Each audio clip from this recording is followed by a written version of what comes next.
Hey everybody, Jason here, and I'm back with another quick video for you guys today. Today we review the TLR 22 4.0. So before we get on with the review, come on over to the bench and I'll take you through my personal car. This is my personal TLR 22 4.0. I guess we'll get the body off real quick. I really wasn't a super big fan of the body originally, but it's grown on me quite a bit and I actually like it quite a bit. We have raw speed stage 2 front and rear clay compound tires.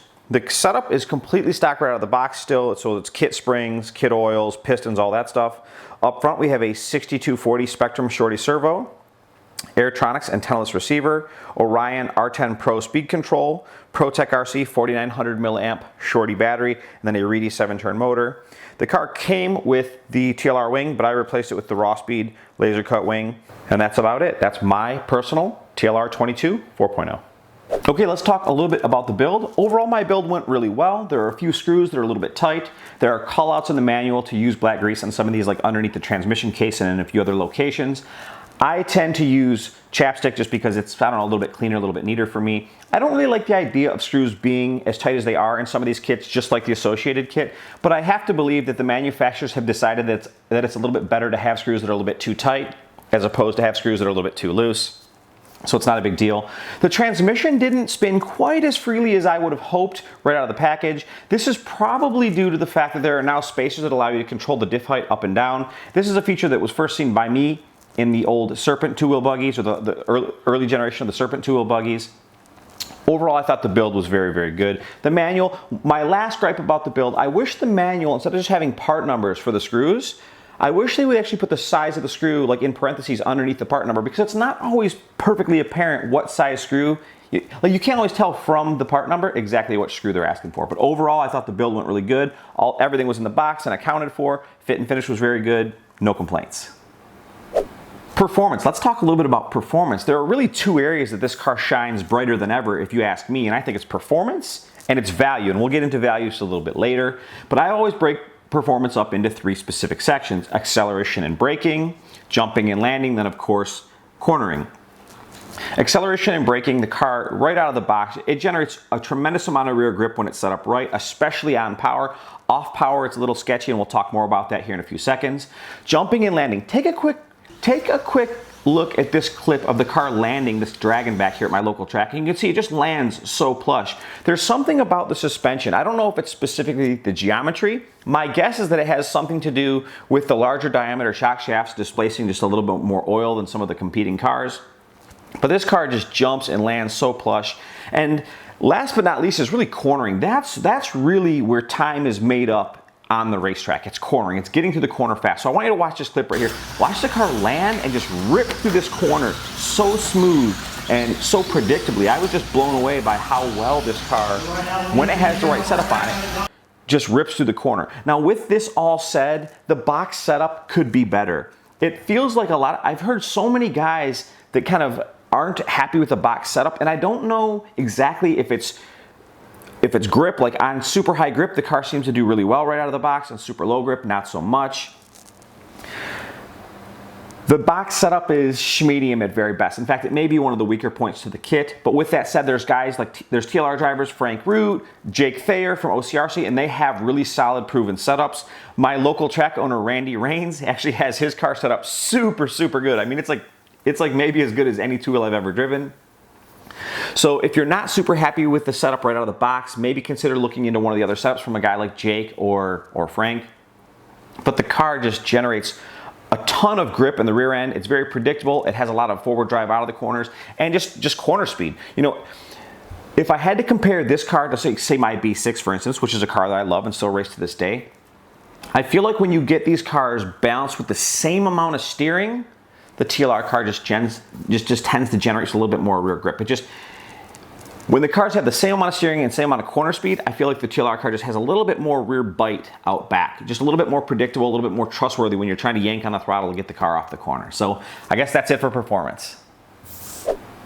Going racing and doing laps is awesome. Breaking your car, that sucks. So how's the durability when it comes to the TLR 22 4.0? Overall, the car itself is pretty stout. A-arms, C-hubs, the C&D block, shock towers. I think the car is actually really, really durable, with one caveat: the ball cups and the ball cups that come in the kit are terrible. I mean, they're just, Literally the first time I drove my buddy's car, I popped the ball cup like every 5th lap. It was a nightmare. And what's crazy is they're pretty tough to snap on, so you wouldn't think that they'd come off the way that they do. I talked to some of the people over the TLR camp, and apparently they're gonna make some changes, some running changes to the current ball cup that comes with the car. And then of course there's always the HD ball cup option from TLR. And so this car will be getting HD ball cups very soon. But just so you know, overall durability is very good. Ball cups, meh, not so good. Value. Let's talk about value. If you've ever watched one of my review videos, value is pretty much a double-edged sword for me. There's the global aspect of it. How often does the factory create updated setup sheets? Do local hobby shops carry the parts? Is there a driver network to help you out at the local level? And then there's the metal and plastic. It's like what comes in the box.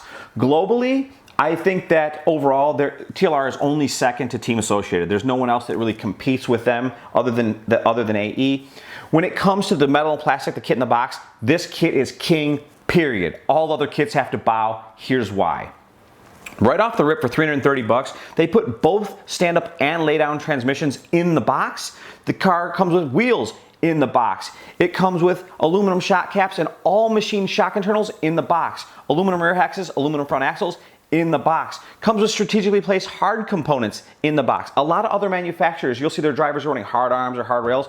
That stuff's all completely separate in the box. It's just so hard to argue with how much they've provided in the box for 300 bucks. It blows my mind, to be honest with you.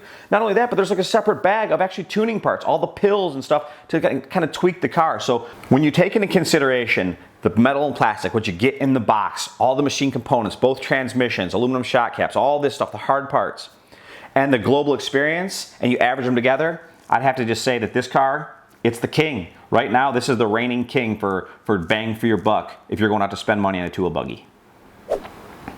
Aftermarket. I would say that the TLR car has a little bit of a limited aftermarket, specifically because TLR kind of micromanages, or they really manage their brand really carefully about the bodies their drivers can run, the wheels their drivers can run, the parts their drivers can run. And so it seems like because the car is not as popular as like the B6, there aren't as many parts made for it.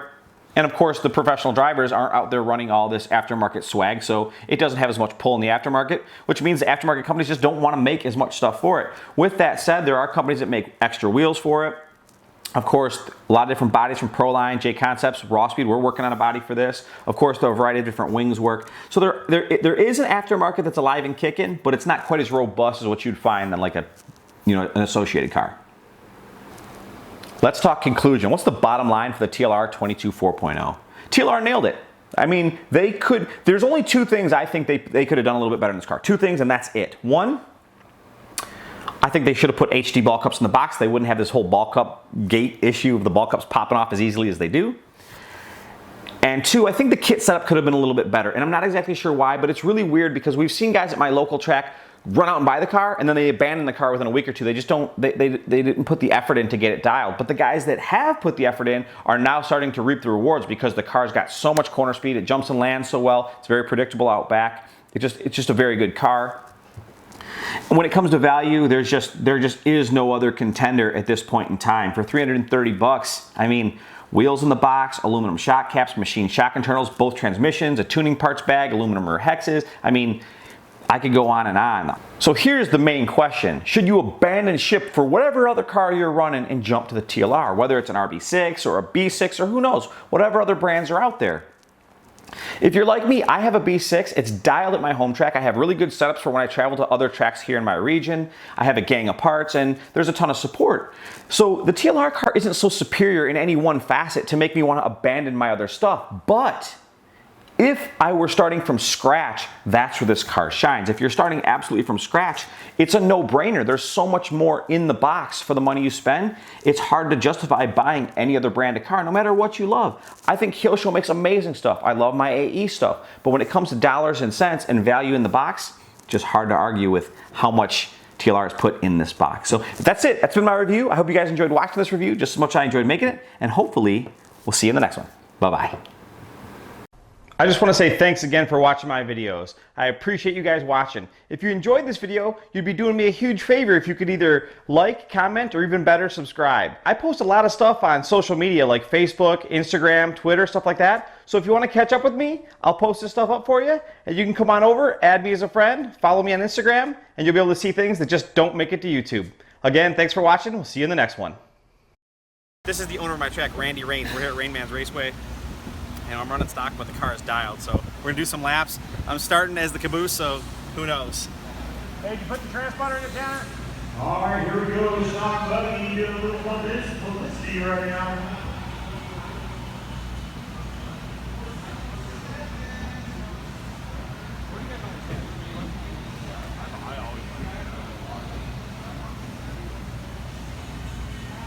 All right, here we go. Turn marshals ready. Drivers ready. Nice and easy on the dome. And they're off. We're running stock Buggy 18. Race number 6, 7, race number 7. You guys need to start line up around the cars. And they'll be monitored. The race number 8 starts taking time. And it is single file. Stock Buggy. Ashmore out front ball by Atlas. Then Ashmore first. Ashmore into the third place. Oh, Cotton Shirley. This alone. Hold on, Trent. There you go, bud. So right now we got Ashmore from all by Mathis. They're going to 32 bolt turn right now. We set up for the speed jump. Mathis single double. Over the rollers. Made up a little time right there. They're calling back over Ashmore. So down straight right now. Go on to the bolt turn. Snyder's up into separating the Lucy Balkan to them.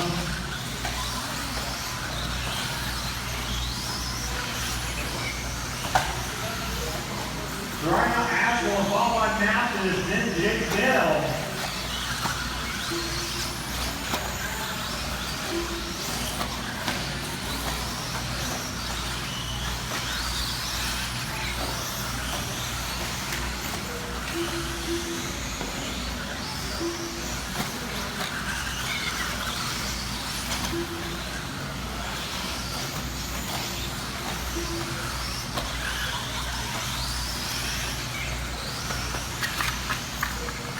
All right, now we got Ashmore from ball on Mathis. That's second place right in front of you, Schneider.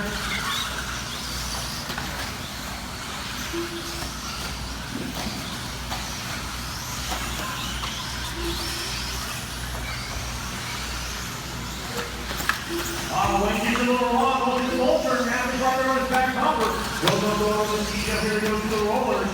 Mathis single double. Definitely taking up some time right there. Snyder's just sitting back there watching and letting it happen. Doesn't want to get up in the mix.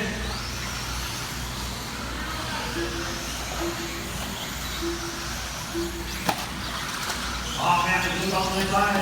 Didn't make it happen. A little wheel test right there.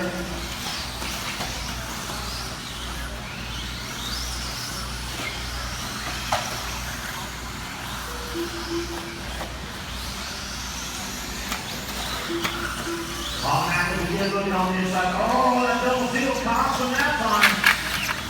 Oh, look at his body's coming off. He may have to do a visit off the corner real quick. That body's coming off. It's holding on by a string of Velcro. So right now, that is the leader right there. Schneider, thanks for running.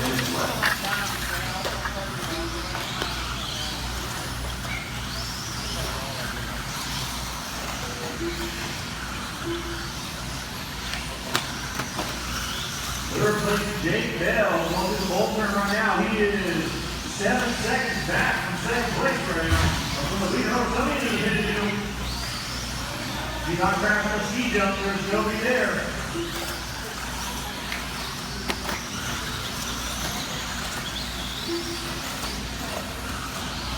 So right now, the leader is coming on the back on the bottom. Oh, he's getting on the pipe with it.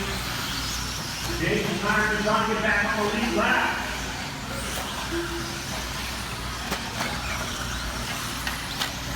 Top them at a roller, thank you very much. Leaders in front of you guys. You guys are free to battle it out. If that is the leader in front of you. 1 minute left. You heard 1 minute left go, 1 minute left go.